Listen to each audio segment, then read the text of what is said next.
So today we are going to learn more about how network marketing works and how it is developing and evolving around the world with Kenneth. Kenneth, could you please introduce yourself and what you do for business?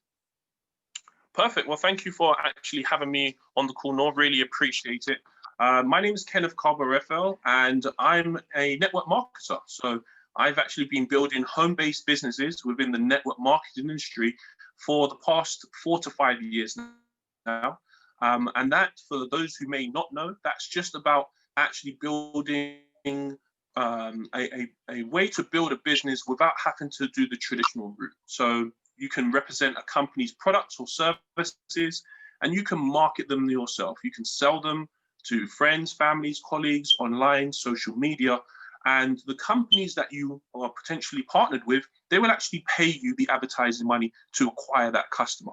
So it's word of mouth, recommendation-based marketing, and you can also sell to customers by building a distribution network. So I've been doing that for the past 4 years with a large degree of success. So where do you see the main chances of network marketing? What are the opportunities, I mean? Well, Well, I think network marketing, it provides a very unique way for someone to get into entrepreneurship. You see, myself, I wanted to be entrepreneurial. I always wanted to open up my own business. I spent 15 years in retail and worked my way up the retail career ladder. However, when I turned to wanting to become an entrepreneur, because I'm in that millennial age group and I just really didn't feel I was making an impact where I was, when I wanted to branch out, I found that there was a lot of barriers to entry. So money or a lot of technical knowledge. So the big opportunity I feel for network marketing is that it does involve money. Every business does, but it's a fraction of the cost. I mean, for a few £100s, you can actually have a partnership and you can pick, there's thousands of companies out there. You can pick a company that really suits you, a product, service that you believe in, and now you can market it. Now, because you can pick a product or service that you believe in, if you're into fitness, you're going to pick a health product. So if you're into maybe finances, you might pick a financial-based product. So it allows people, because they can choose their product, they don't need a lot of technical knowledge. And because of the way in which it's distributed, they don't need a lot of capital. What they do need is some hard work, but it gives them that flexibility to build that. Most people build part-time, and then with time, you can build it to be a full-time income. So the greatest opportunity is that there are very low barriers to entry, and it's something that is available in every single country around the world. And how is it feasible to build, let's say, a commercial network of people? Well, if you think about it, we're all networking and we're all building a network every day. So as we go out, you might meet someone at the gym, you might meet someone at the local restaurant, and you just get talking. You exchange numbers, maybe IG contacts, maybe LinkedIn profiles, and you just keep that person in your network. And I think things like LinkedIn have really made it very visible for people to see the power of your network, that you can have people who are linked to people, and you can actually be able to build something from that.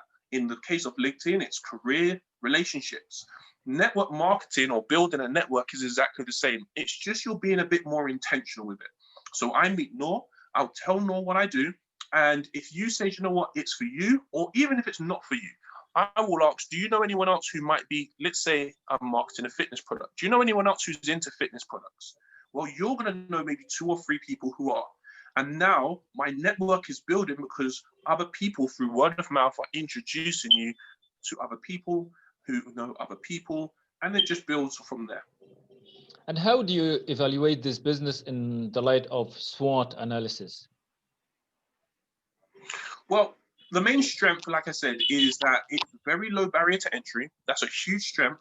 But also the fact that a lot of the companies in the network marketing space, they will make it easy for you to promote their products. As in, they'll give you the marketing materials, they'll give you the pricing, they'll take care of all of the logistics, they will ship the company products, they will take care of the billing. You don't have to process anyone's payment. So the biggest strength is that very low barrier to entry, and it's very easy for people to do. In terms of weaknesses, now the biggest weakness, I think, is honestly people's perception. A lot of people have the perception that network marketing is a get-rich-quick scheme. You can get involved and make £1 million overnight.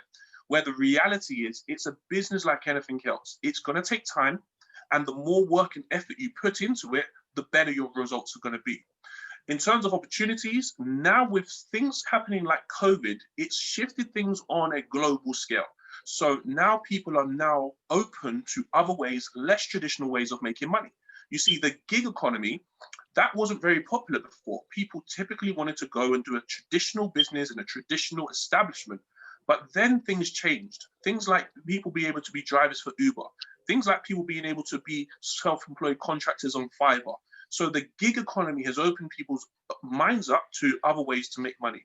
And I think the biggest threat really, again, it comes down to people's perceptions. People do have a very negative perception of anything that's not a traditional job or a traditional business. And that does hurt people. It does hurt people in terms of relationships when they start to know maybe friends or family think, well, there's something wrong with what they're doing, but also it can potentially harm industries as well. So in terms of what you are explaining, how sustainable is a job in this business? Okay, well, the first thing for you to understand is when you're in network marketing, you are a contractor. So you are self-employed, you have a partnership agreement with that company. Now, in terms of sustainability, there are going to be companies of all sizes that are going to go through challenges, okay? Now, the benefit of network marketing is that the advertising money, think maybe big brands like Nike and like Amazon, they've got billions at their disposal to advertise. Now think maybe to a smaller brand like a Reebok, they don't have as much money. So what the network marketing does is they say, right, we're going to take that advertising money and we're going to pay just for results. If you get a customer, you're going to get paid that same portion that we would have put on adverts on TV and in the newspaper, and we're going to pay you for results. Now, from the company's perspective, because they're paying for results, it means the companies are oftentimes a lot more solvent. They don't have that big advertising overhead, and they can be a bit more nimble and a bit more long-term sustainable. So the companies oftentimes are very, very well structured. In terms of the partnership for the individual, the contractor, well, the company want to keep you marketing services and products. So they're going to keep coming up with ways to incentivize you. Sometimes that's financially, and sometimes that's maybe things like a trip. If you sell a certain amount of volume, or if you and your group sell a certain volume, you get a trip, or you might get some recognition. You might get a promotional video that you can put out. So the companies are working in a symbiotic relationship because it's all based on results, and that reduces the cost of sale and makes it a bit more direct. So it's a long-term partnership and a long-term industry. It's been going around way before the 60s. And we've got some huge companies, some companies that are doing in excess of £10 billion in annual sales in our industry. And that's all within this space of network marketing. So my other question here, like for beginner employees or people who are seeking new, like graduating from university and so on, like how much professional knowledge and experience do these people expect to grow? Like in the traditional business, usually someone joins a job and then like gets promoted or like accumulates experience and knowledge. What kind of knowledge and what kind of experience can they accumulate in this line of business? Okay, perfect. Well, just like in a traditional career, let's say a traditional person who decides to become a junior level manager, they're going to learn some skills that they'll learn over in network marketing. They're going to learn oftentimes how to get customers, but it's not all about sales. More importantly, they're going to learn client management. How do you manage and look after a customer so that they're a long-term customer of your services? It's the same thing with network marketing. You don't want to sell a customer a product and then have to hide from them when they walk down the street. You want to do it in such a way that you can maintain that relationship with that customer, that client, and that they're going to recommend you. So client management is a big skill that they're going to learn. They're also going to learn how to present. You're going to be oftentimes presenting your product or your service to people, whether that be through Zoom, whether that be face-to-face, and you're going to get really good at talking and explain it to people. You will learn sales skills because you are going to have to get good at highlighting the features, the benefits, and the incentive of your products and your services, so you get better in sales.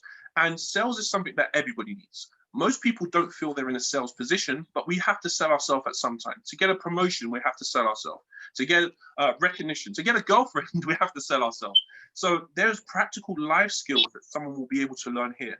If someone, and it is an option, if someone decides to build a team within network marketing, now they're also going to start learning the management side, how to manage a team, how to run financial incentives, how to train a team, how it is that you can do one-on-one coaching, because you can manage a team of 5 people and you'll manage them as a team, but you've also got 5 individuals with different goals and different priorities. So you'll have to do coaching as well as training. So these are all the things that someone decides to actually gain. But what I say about network marketing, you get out of it what you put in. If someone just wants to sell some products on a part-time basis, then they're going to learn these skills, but it's not going to maybe be as big as if someone said, you know what, I want to be really selling some products. I want to really go out there and build a team. They're going to learn these skills a lot quicker. So my other question here, like we are in the age of COVID-19 nowadays, and the entrepreneurial trend is on a rising scheme. How feasible or how easy is it for someone with an experience in network marketing to be able to establish their own business? Well, it's very, very simple. In terms of establishing their business outside of network marketing, or even inside, the skills are transferable. So if someone has decided to set up a network marketing business, they've got those skills, well, they're going to learn things, like I said, like management. They're going to learn how to sell. They're going to learn how to motivate people.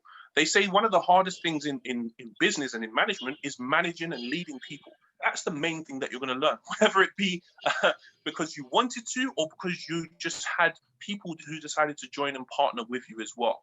So those skills are very transferable. Now, what we find typically is anyone who's been in network marketing for some time, they do start to actually branch out into other entrepreneurial ventures. So they open another business. Some leave the industry completely, but they leave with the skills. They know, okay, I know how to manage finances. I know how to motivate people. I know how to lead a team. I know how to give presentations. So those skills are transferable, and a lot of people have those. But also in the COVID-19 world, what we find is those people who also have those skills of network marketing, sometimes they decide just to transfer to a different company. So for example, if someone is in Cairo and they decide to move to London and their company doesn't operate or distribute to London, well, they still have all that skill set. They still have their network of contacts. So they can still run that business in Cairo whilst establishing a new business in London with those same skills. So my question here is networking, well, network marketing the shortest way for money? I wouldn't say it's the shortest way for money. I would say it definitely cuts down some of the traditional routes that an entrepreneur would have to go through. Typically, what you find is someone becomes an entrepreneur, they have to wear so many hats. I've seen it. My dad has just opened a business, not in network marketing, and he's having to be the bookkeeper, he's having to be the cleaner, he's having to be the manager, he's having to be customer service and do all of these things. Now, network marketing is that a lot of those functions are taken care of the company. Again, the company want to make it easy so you can just go and either sell the products or help to build a team and train them to successfully sell the products. So it's not a get-rich-quick scheme or the quickest way, but I would say it definitely has a lot less complicated steps to it, that if someone is really entrepreneurial, they can really see results pretty well, pretty quick. So according to my understanding is that network marketing is much more an entrepreneurial business, like you build your own network, you manage it and you develop it. So my question here, how personalized is it? Like in the other fields, people usually pick a field where their talents can show, where their skills can be improved. But with network marketing, like as I understand, you mold people in a certain form, you give them certain or accepted skills. How would you explain that? Okay, so I would say that definitely there is two sides. There is the side of there is a very proven track record within the network marketing space. So there are some core skills that we would want someone to learn. We would want someone to learn how to present, how to invite someone to have a look, how to train, how to promote for events where people can get trained. So there is that side of it. But what it also does do, and this is sometimes the unsung part of network marketing, is it does breed a lot of creativity, because You might say, okay, we need to get people to the training event, but how you go about that is where that individual's creativity comes about. Maybe it's going to be that you promote it to people and tell them the benefits. Maybe it's going to be that you carpool and get them there. Maybe it's, if it's a father event, maybe you're going to arrange the logistics of, hey, we're all going to fly together and we'll organize our flights at the same time. So there is a creative side to network marketing. But the main thing that I say, if someone wants to see success, then they have to understand that there is a proven system, and your creativity is going to be supporting that, but making sure you have that proven system. I give this example oftentimes. McDonald's is a proven system. They want their burgers done a certain way, their fries done a certain way. Doesn't matter if it's a McDonald's in France or a McDonald's in Kenya. They're all going to want it done the same way. But that doesn't mean that the person who runs a McDonald's franchise looks the same as the person who runs another McDonald's franchise. They're going to think differently and come up with creative ideas within that environment that they're allowed to do. Yeah, that is perfect. So my other question here, like throughout your experience with network marketing, what main recommendations would you like to give to the people? Well, the first thing I'd say to people is it's a business. It is a real business, and you've got to treat it as such. So that means whether it's a part-time business, you just want to make some part-time income, whether you want it to really be something that's going to sustain yourself or even more, you have to treat it like a business. So decide that you want to become a professional. Look at, there are certain materials of how you're going to learn. Just the same way if someone wanted to become a lawyer, there's certain materials they would have to read even after becoming a lawyer to maintain their skills. So become a professional and decide that you're going to continuously upskill every so often. The second thing that I would say is you've got to partner with a good company. There are so many companies out there that are promoting products and services, but I would say this, you've got to look for a company that is actually delivering a product and service that you can see has value in the marketplace now. There are a lot of companies, as I've said before, big retail giants. I came from the retail space, so I've seen companies like Woolworths go bust. That was going for almost 100 years, if not 100 years. So just because a company's been going for a long period of time, it doesn't mean that company is guaranteed a position in the marketplace in the future. So look for something that is actually in line with the consumer's behavior. Also look for something that you believe in. You can't market a product or service or build a team to market a product or service that you really don't believe in. If you don't believe in it, don't sell it. So market something that you believe in. But the last thing I'd say is look at the compensation you receive. This is going to be important, especially in COVID. A lot of people have been struggling in terms of small businesses because their margins were very small. And when the margins are small, a very small slump in sales can actually take you out of the business world completely. Your working capital is gone very quickly and you're struggling. So I'd say look for a product or a service that has enough margin that makes it worth your investment of time. What else would you like to add about this topic today, Kenneth? Well, like I said, I'm very passionate about network marketing. I've seen it change not only my life, I've seen it change countless people's lives. And what I would say and what I'd like to add to people is this: just keep an open mind. I'm not trying to sell and say it's a career choice for everyone, because it's not.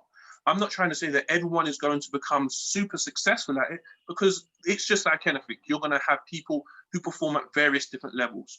But keep an open mind. Some people have maybe a preconception that network marketing is this or network marketing is that. And I feel that if you keep an open mind, especially as the economy is changing around the world, and you really say, do you know what, maybe I'm not going to hold on to the same ideas I did, and I'll be willing to give it a try, or at least open-minded to it, it might surprise you. That may not be for the listener who's listening to do it themselves, but it may be that you've got a friend or a family member who's decided that they want to flex their entrepreneurial muscle with network marketing. And all I'm saying to you is, if they are, just be open-minded, see what they're offering, and see if you can support them in any way, shape, or form, just the same we would if anyone started any other business. Thank you so much, Kenneth. It has been amazing talking to you today. Perfect. Thank you very much for having me, Nour. I really appreciate inviting me on the platform. I love what you're doing, interviewing people who are bringing value and content to the world. So thank you. I'm privileged to be part of it. Thank you.